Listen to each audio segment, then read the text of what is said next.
the mic. I always read my watch. We know that.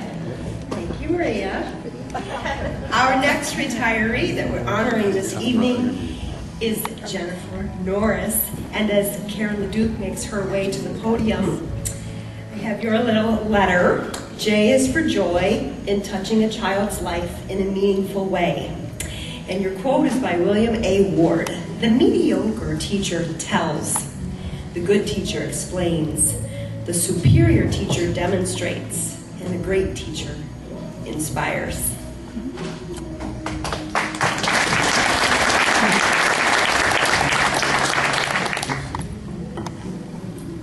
Hi. I just need to warn you up front that I'm not really the funny type.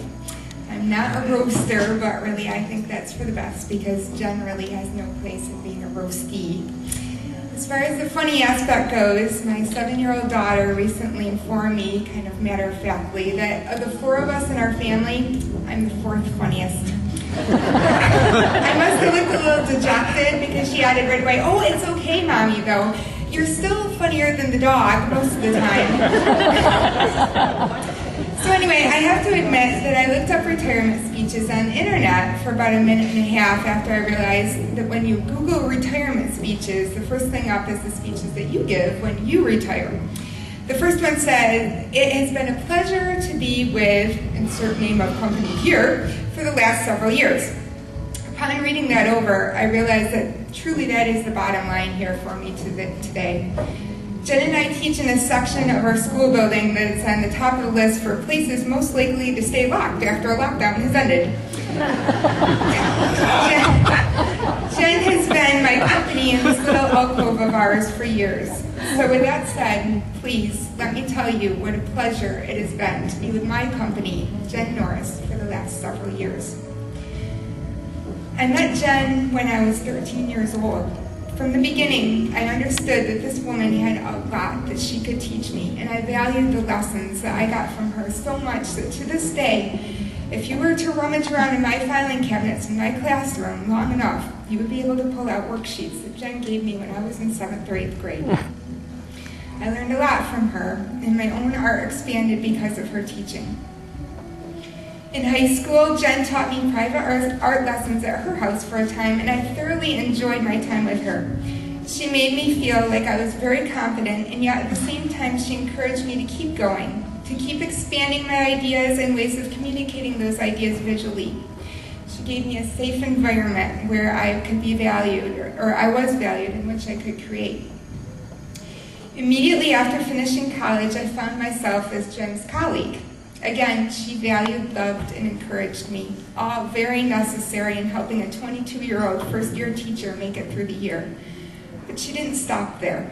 Here is what I've learned about Jen in the past 12 years of working with her. Jen is humble to the extreme. She is an amazing artist. She can draw and paint circles around me, and yet she's never once made me feel smaller or inferior because of that. Those of you who bought Jen's artwork in the faculty room earlier this year can reaffirm her humility because she sold those paintings for barely more than the cost of the materials used to make them. And then she gave all the proceeds to Daughters for Scholars.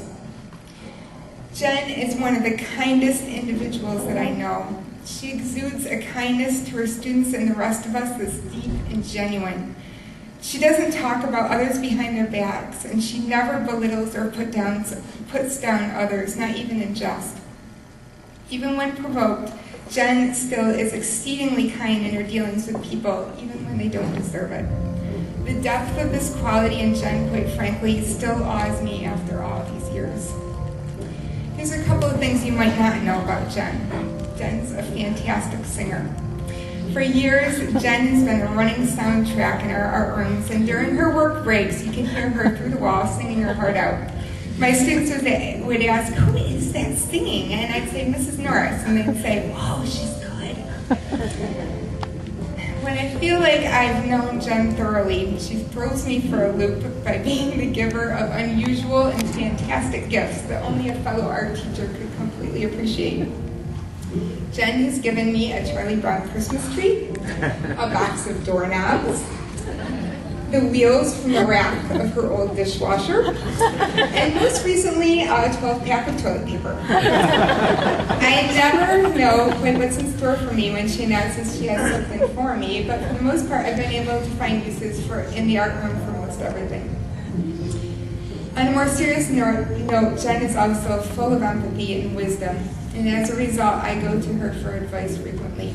While writing this, I was trying to think of examples, and I realized the extent to which I solicit advice out of Jen. She's become my sounding board, and I value her input immensely. When you tell Jen some surprising tidbit of good news, her eyes well up with tears. When you tell her something that saddens you deeply, her eyes well up with tears. It's this level of empathy that is so rare, and I know her students appreciate this in her and cherish it as much as I do.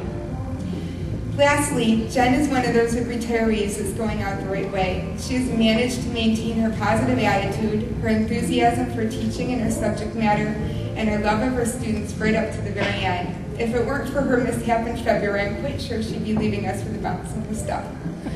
Congratulations, Jen, on a job very, very well done. I'll miss you very, very much. I'll miss you. And thank you for being our company for the last 25